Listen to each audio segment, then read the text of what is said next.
Hello everyone, welcome to our channel your junction educare and I am your tutor Sushma Tripathi. तो कैसे हैं आप सब?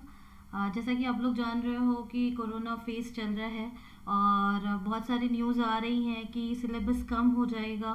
बट अभी तक मैथ्स में और साइंस में, ठीक है, कुछ भी ऐसा खास कम नहीं हुआ है। कोई भी सिलेबस ऐसा खास कम नहीं हुआ है क्योंकि ऑलरेडी ऑनलाइन क्लासेस चल रही हैं। तो अभी तक तो ऐसी कोई न्यूज़ नहीं आई है और आप लोग जो है वो न्यूज़ खुद जाकर चेक कर सकते हैं। इधर उधर ढूंढने से अच्छा है आप सीबीएसई की साइट पे जाइए, cbse.nic, और एनसीईआरटी की साइट पे जाइए। There you will get a proper update, ठीक है। वहाँ सीबीएसई जो भी रूल्स आते हैं, जो भी सिलेबस रिड्यूस्ड होगा या नहीं होगा, या एग्ज़ाम्स होंगे या एडमिट कार्ड आपका मिल रहा है, वो सारी न्यूज़ आपको cbse.nic पर मिल जाएगी, ठीक है। तो आप इधर उधर चेकआउट करने से अच्छा है आप उसको चेक करिए। तो वहाँ से आपको एक प्रॉपर न्यूज़ मिलेगी, ठीक है। आप खुद ही पता कर लोगे कि हाँ आज क्या हो रहा है, कब से स्कूल स्टार्ट हो रहा है। All that things you will get from there. So अभी तक तो जहाँ तक है मैंने चेक किया था, कोई भी सिलेबस में ऐसा कुछ खास चेंजेस नहीं है। कोई ऐसा नहीं हुआ है कि हाँ ये टॉपिक हटा दिया है। तो डियर स्टूडेंट, अभी तो आपको सारे टॉपिक्स ही करने हैं। Hope for best. मेरे ख्याल से है कि कुछ सिलेबस कुछ कम हो जाएगा, बट अभी तो कोई न्यूज़ नहीं है उस चीज़ की। तो इसीलिए हम अपना रेगुलर पढ़ाई स्टार्ट रखते हैं। और आज हम 10th चैप्टर करने वाले हैं, ठीक है। सर्कल चैप्टर बहुत ही इंपॉर्टेंट है, आपने 9th में भी किया है और उसी का आगे कंटिन्यू है। तो बहुत इजी है, उसको बहुत डिफ़िकल्ट मान के मत चलिए कि सर्कल चैप्टर अरे आता ही नहीं है। बहुत इजी है और बहुत ही आराम से आप वो क्वेश्चंस कर सकते हैं। तो स्टार्ट करते हैं हमारा आज का exercise. Okay, so here, yes, now see, so today we are doing chapter, ठीक है। This is 10th chapter. ये आपका कौन सा चैप्टर है? 10th चैप्टर है in your NCERT text book, ठीक है। Chapter number 10। सो सर्कल आज हम करने वाले हैं एक्सरसाइज 10.2। स्टार्ट करते हैं, क्वेश्चंस ले लेते हैं इसमें हम। Here, question number 2. Now see what is given in question number 2. Can you see there? Here, see question number 2 में क्या दिया है? In a figure 10.11, it is given in your NCERT textbook. Okay, if TP and TQ are the two tangent, ठीक है, TP and TQ are the two tangent to a circle with center O, so that angle POQ is 110 degree, then PTQ is equal to, और हमें ये चार options दिए हैं, ठीक है।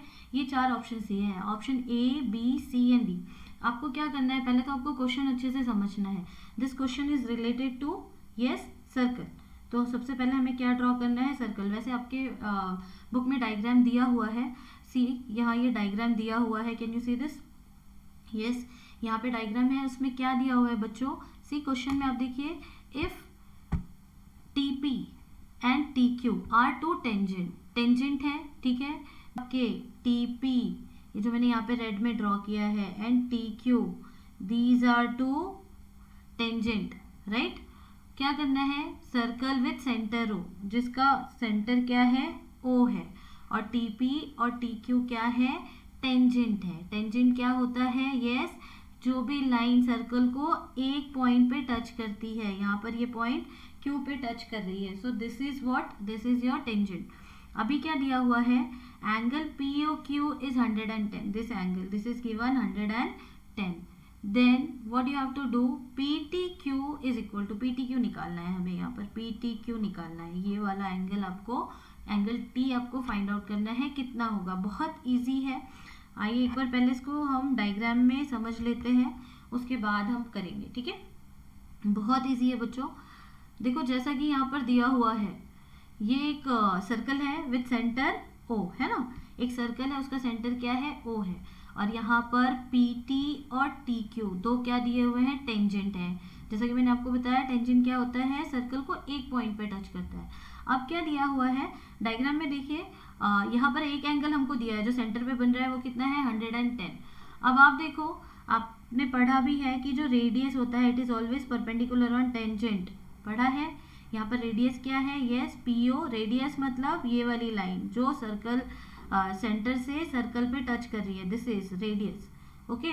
सो रेडियस क्या होता है, it is always perpendicular on tangent. Radius जो होता है ये परपेंडिकुलर होता है टेंजेंट पे, ये याद रखो। तो यहाँ पर आपको क्या मिलेगा, परपेंडिकुलर का मतलब क्या होता है कि वहाँ पर कितना बनेगा, 90 एंगल बनेगा, है ना। तो यहाँ पर आपको P कितना मिल जाएगा, 90।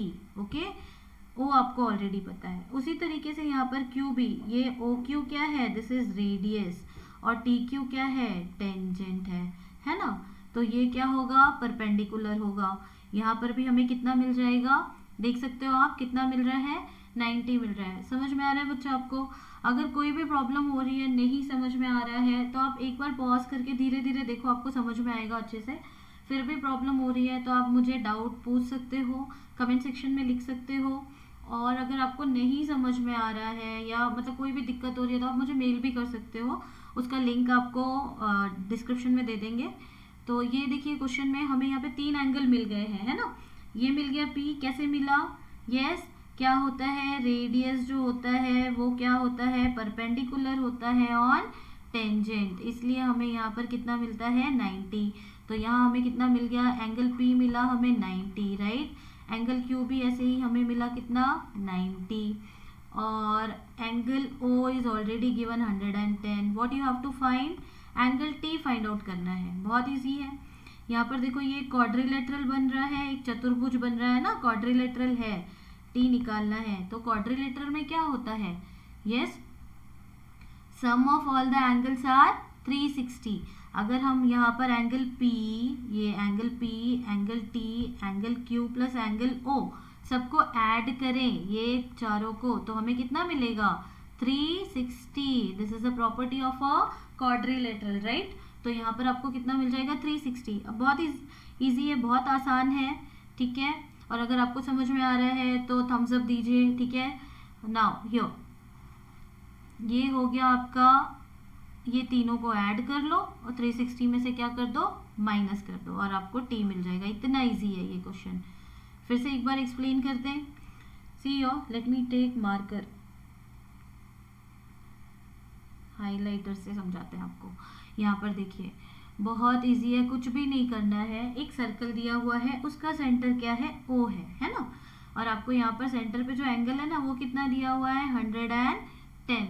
कभी भी ज्योमेट्री जो है ना वो आपको जब भी आपको डायग्राम देख के ही समझ में आ जाना चाहिए। जैसे हमने यहाँ पे ये क्वेश्चन आपने देखा कि हमने डायग्राम में ही सॉल्व कर दिया है, राइट। तो आपको डायग्राम देख के ही समझ में आ जाना चाहिए कि इस क्वेश्चन में होगा क्या, तभी आप ज्योमेट्री अच्छे से कर सकते हो। और प्लीज़ डोंट मग अप, इसको हमें याद नहीं करना है, ठीक है। कि आप P90 Q90, मैंने देखा है बस स्टैंड वगैरह पे ना बच्चे खड़े होते हैं, ज्योमेट्री का पेपर होता है ना, क्या कर रहे होते हैं वो, भाई वो लिटरली एंगल्स याद कर रहे होते हो। और अगर एग्जाम में एग्जामिनर का मूड चेंज हो गया या जो पेपर बना रहा है उसको P क्यों नहीं पसंद है, उसने ये भी कर दिया, तो भाई साहब आप क्या लिख कर आने वाले हो, आप P लिखोगे और वहाँ पर आपको क्या होगा, मार्क्स नहीं मिलेगा। इसको रटना नहीं है बिल्कुल भी, आपको इसको क्या करना है, समझना है, ठीक है, समझ के करना है, बहुत ईजी है ये।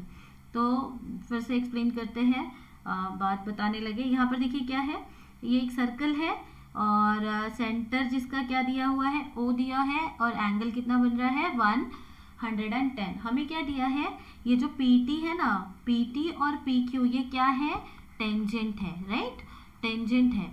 तो फिर हमें बताना है कि ये एंगल T कितना होगा, ये हमारा क्वेश्चन है, ठीक है।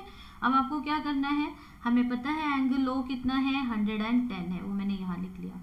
अब आपको पता है, आपने 9th में भी किया है कि रेडियस इज, ये जो रेडियस है आपका सर्कल से यहाँ तक जो लाइन जाती है वो क्या होती है, radius. Radius is always perpendicular on tangent, ठीक है। तो इसी को आप उल्टा भी लिख सकते हो, tangent is perpendicular on radius. Ultimately you are going to get angle 90 degree, है ना। तो मेजर एंगल वहाँ पे कितना होगा, 90 होगा। तो ये हमें मिल गया वो प्रॉपर्टी से 90, और यहाँ पर हमें मिल गया ये भी 90। कैसे मिला, same property, radii is always perpendicular on tangent, तो ये भी 90 मिल गया। अब देखो तीन, किसी भी क्वाड्रिलेटर में अगर आपको 3 एंगल पता है तो fourth one already find out कर सकते हो, क्योंकि measure of all the angles of a quadrilateral is 360। तो वैसे ही करके हम इसको करेंगे। अब लिखना देख लेते हैं कि इसको लिखना कैसे है, ठीक है। Have you understood? अगर बच्चों आपको समझ में आ रहा है तो लाइक करिए, और अगर अभी आपने हमारा चैनल सब्सक्राइब नहीं किया है तो प्लीज़ सब्सक्राइब इट। तो उससे क्या होगा, आपको ये सारे चैप्टर्स, हमारी कोशिश है कि हम पूरा एनसीईआरटी का ये जो बुक है वो कवर करने वाले हैं with all examples, with explanation. तो वो आपको अपडेट्स मिलती होंगी। और हाँ, वो बेल आइकॉन भी जो है आप प्रेस कर देना। सो हियर मैम बीच बीच में ऐड कर रहे हो आप, don't tell like this. When you are going to subscribe then only you will going to know कि what ma'am is teaching you, right? So इसमें आपका भी बेनिफिट है और ऑब्वियसली मेरा भी बेनिफिट है। सो नाउ हियर सोल्यूशन क्या है ये। सबसे पहले हमने लिख लिया जो यहाँ हमें 110 मिला था। अभी तक आपको समझ में आ गया होगा ये क्या है, इसका रीज़न भी हमें लिखना होता है। क्या है ये? गिवन। ज्योमेट्री में कभी भी आप कर रहे हो ना, तो आप जो भी स्टेटमेंट हम लिखते हैं उसका हमें रीज़न भी लिखना होता है, ओके। और एंगल पी जैसा कि मैंने आपको बताया 90 होगा। अब रीज़न आप बताओगे, राइट डाउन मुझसे पहले। यस, रीज़न क्या होगा? Radii is perpendicular on radii, अरे मैं मार्कर से ही लिख रहा हूँ। Radii is perpendicular, is it clear to you? Radii is perpendicular on tangent, marker से ही लिख दिया, कोई बात नहीं। और एंगल क्यू भी 90 हो जाएगा। सेम रीजन है दोनों का, लिखना ज़रूरी है। ये नहीं कि बस आपने ये लिख दिया और एग्जामिनर को पता ही ना चले। कभी भी आप ऐसे लिखो ना मैथ्स में सम कि एग्जामिनर को कुछ नहीं आता है, हमें उसको सब बताना है, ठीक है। आपको ऐसे करना है कि उसको कुछ नहीं आता है, मुझे ही सब बताना है, हमारी मैथ्स टीचर को कुछ नहीं आता है, I have to write everything. तो आप सारी चीज़, जैसे आप अपने फ्रेंड को या आप अपने किसी समझ लो भाई बहन को पढ़ा रहे हो तो कैसे समझाते हो, सेम एज इट इज़ आपको लिखना भी है। Then you will get full marks, क्योंकि स्टेप वाइज मार्किंग होती है ना। सो हियर 3 एंगल मिल चुके हैं, फिर हमने ये चारों को ऐड कर दिया जैसा मैंने आपको कहा था।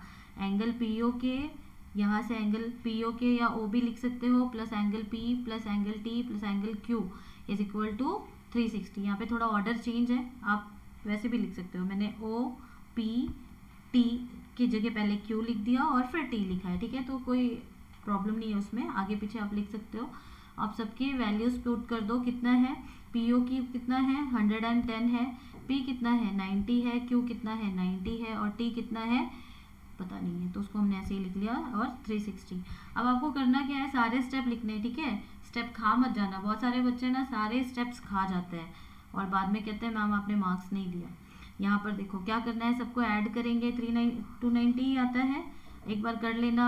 90 90 180 180 प्लस 110, ठीक है, ओके करेक्ट है।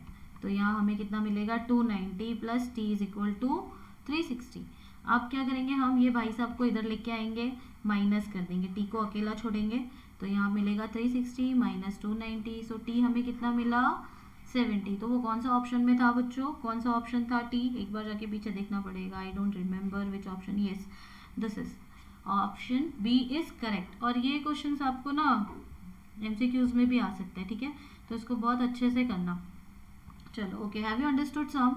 अगर आपको समझ में आया है तो again give me thumbs up, और उससे क्या होगा मुझे पता चलेगा कि आप कर रहे हो। और now see your only limit is you, आप ही हो आपकी लिमिट। आपको डिसाइड करना है कि आप कितना कर सकते हो, आप बहुत कुछ कर सकते हो, ठीक है, अगर आप करना चाहो तो। Thank you for watching and don't forget to do this, okay, do this also. Thank you.